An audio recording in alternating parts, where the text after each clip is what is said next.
Welcome to Real World Peaceful Parenting, a podcast for parents that are tired of yelling, threatening, and punishing their kids. Join mom and master certified parent coach Lisa Smith as she gives you actionable, step-by-step strategies that'll help you transform your household from chaos to cooperation. Let's dive in. Welcome to today's episode. Before we jump in today, I would like to give a Real World Peaceful Parenting shout out to Suede Shoes, who left this beautiful review on Apple Podcast. Suede Shoes said, Lisa's teachings are so relatable and real. You'll get new takeaways and lessons to shift your perspective in every episode. Thank you so much, Suede Shoes. I can't tell you how much I appreciate you taking the time to rate and review the podcast. I love hearing your feedback, but more importantly, when you take a moment to rate and review the podcast on whatever service you're listening, you pay it forward to other families that need this information. The more reviews there are, the more likely that service is to recommend this podcast to other people. So again, from the bottom of my heart, to every one of you that have taken the time to rate and review the podcast, including Suede Shoes, I'm eternally grateful. And in addition to that, you're doing good work in the world by paying it forward to other families that need to hear these messages. So well done. Thank you. And I really love you very much. Now, I'm curious. Have you been practicing the peaceful parenting tools that build connection and cooperation with your children? And while doing it, have you been pulled into conversations about your parenting practices? I hear about this a lot from you guys, a lot. Maybe you're pulled into conversations about what you should do or what you should not be doing, particularly when your child is expressing his or her needs in the form of a storm, tantrum, or meltdown. I'm talking about those conversations that quickly trigger you to be defensive about your choice to build connection and cooperation with your children instead of dominating and demanding compliance from them. If not, be forewarned, one of these conversations might be around the corner as you create deep connection and cooperation with your kids. I've spoken on a previous episode about the parenting police and how we can manage our thoughts when we get stares and nasty comments from strangers as our children express their thoughts and feelings loudly and uncomfortably, in aisle 6 of Target or in the candy aisle at the grocery store. Today, I want to add a twist to a similar situation, but this time I want to talk about the conversations that come up when the people that we're closest to have an opinion about our parenting. Your mother, your sister, your close friend might tell you that you need to shut your child down by any means necessary when he or she gets dysregulated because your child is being fill in the blank, inappropriate, disrespectful, unruly, shameful, etc. And my response to this might surprise you. I'm here to tell you that there is no point in engaging with someone who tells you that you're parenting the wrong way. Yes, I said that. There's no point in engaging with someone who tells you that you're parenting the wrong way. If they come at you in a way that is telling you you're doing it wrong, they are stuck in their limiting belief, and they are not going to change just because you explain it to them. Let me say that again.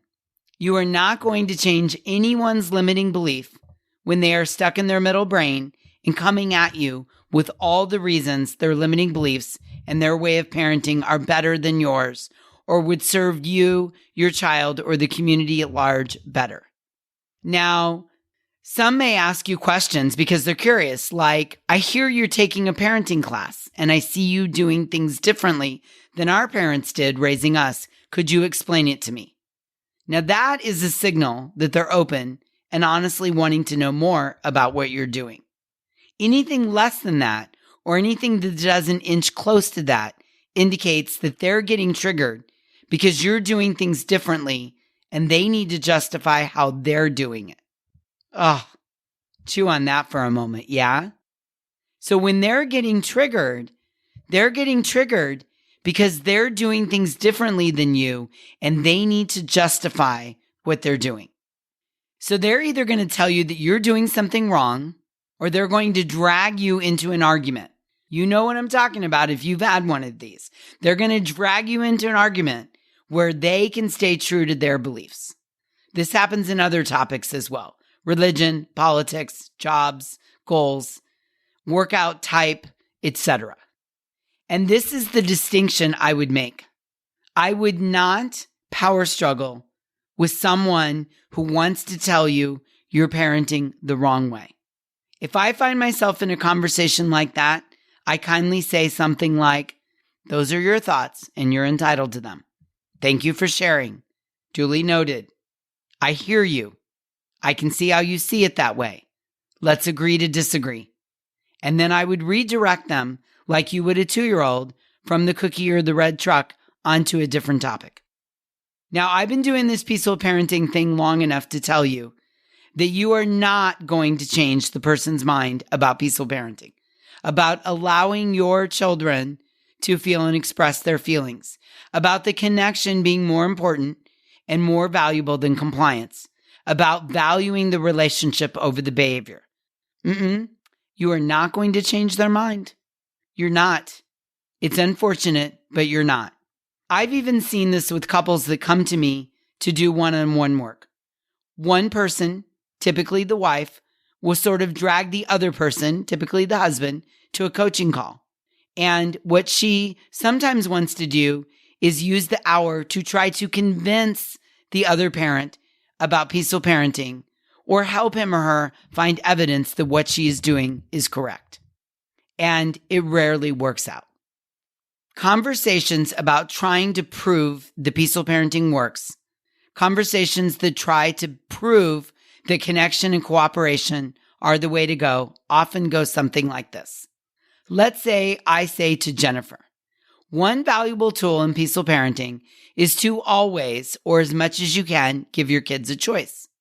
And then Bob would say to me, well, Lisa, there was this one time that I gave my kid a choice and he picked the banana instead of the apple, and then he melted down because he really wanted the apple. And this is what people do. They scan their brain for the one extreme exception to whatever is said, and then they hone in on it as their defense for remaining a dominant parent or for staying married to their belief. Let's say you say to your defensive sister, well, you know, in my peaceful parenting work, I'm convinced that letting my kids feel their feelings works the cortisol out of their bodies and blah, blah, blah, blah, blah. You keep going. You're explaining this to your defensive sister. You're excited. You really want her to understand where you're coming from. And she says, well, I let my oldest do that one time, and he talked about his feelings for a month, nonstop the whole time, and nothing changed. Again, this is what the brain does. It looks for one extreme example when something proved something to be a mistake, and it uses that to justify not shifting to a new belief. This is the basis of cognitive dissonance. And this is what we do as humans. We all do this, particularly when we feel defensive about one of our beliefs. We look at the one time that whatever you're proposing didn't work, and then we use it to justify staying stuck in our current belief. Let me say that again. We look at the one time that whatever you're proposing didn't work, and then we use it to justify staying stuck in our current belief. This is exactly why I would not power struggle with someone about your parenting style, approach, or choices. Because all it is their thoughts about what you're doing. Their thoughts are created from their lens of what they believe. Now, let me give you a real-world example that actually happened to one of my clients. So as an example, say you and your family go visit your sister. You're staying at your sister's house with you, your co-parent, and all of your children. And your sister does not like loud noises. They trigger her deeply, and you know this. She expresses this often to as many people as she can. It's a known thing in your family. My sister doesn't like loud noises. They trigger her. Now, for your children, part of feeling their feelings is that it's noisy and messy and loud. And sometimes it goes on longer than any of us want to. But you're committed to this. You understand it's part of the process of them working through their feelings and needs. And so for your sister, she struggles with this. She struggles with the noise. Truth be told, she really can't handle it. So while your goal is to let your kids storm, your sister's goal is to get all of that dysregulation. You know, the storming, the meltdowns, the working through, the cortisol in the body. Her goal is to get all of that shut down as quickly as possible. That's the lens she looks through. Your sister's goal 1 is to shut it all down and get everything quieted down. Your goal 1, on the other hand, is to get it all out, to build cooperation and connection, because it helps your kids feel seen, heard, and valued. And when they feel connection, they're more likely to cooperate. And you know this. But if I'm operating from the place of my number 1 goal is to keep the volume down as low as possible, as often as possible, then the idea of you feeling your feelings out loud over and over and over again would probably put me into fight or flight, because I think I'm going to die. I can't handle this noise. It totally triggers me. And so for you and your sister, as you can see, it would be almost impossible for the two of you to have a constructive conversation about whether to let your kids yell or not, because you're each coming at it from a different lens. And unless your sister has an epiphany and she's motivated to let the noise in and to work through that and to heal, then this will not be a constructive conversation. Can you see this? I love this example. And the truth is that you and your sister are just looking through different lenses and have different goals and have different interpretations. So this is why it would not be a constructive conversation to talk about your peaceful parenting methods with your sister. For those of you that are divorced, this is why a lot of times co-parenting can be a challenge. Or if you're co-parenting with someone that you were never married to, if you're co-parenting with someone who thinks, yeah, I like what you're doing, but when the kid crosses the line, I'm justified going into dominant parenting. That could be a very triggering conversation for you as the peaceful parent to have with the co-parent who feels justified in sometimes bringing out the dominant parenting. Because to the dominant parent, the idea of letting anyone, quote, cross the line with me is completely intolerable, and I'm not going to have it.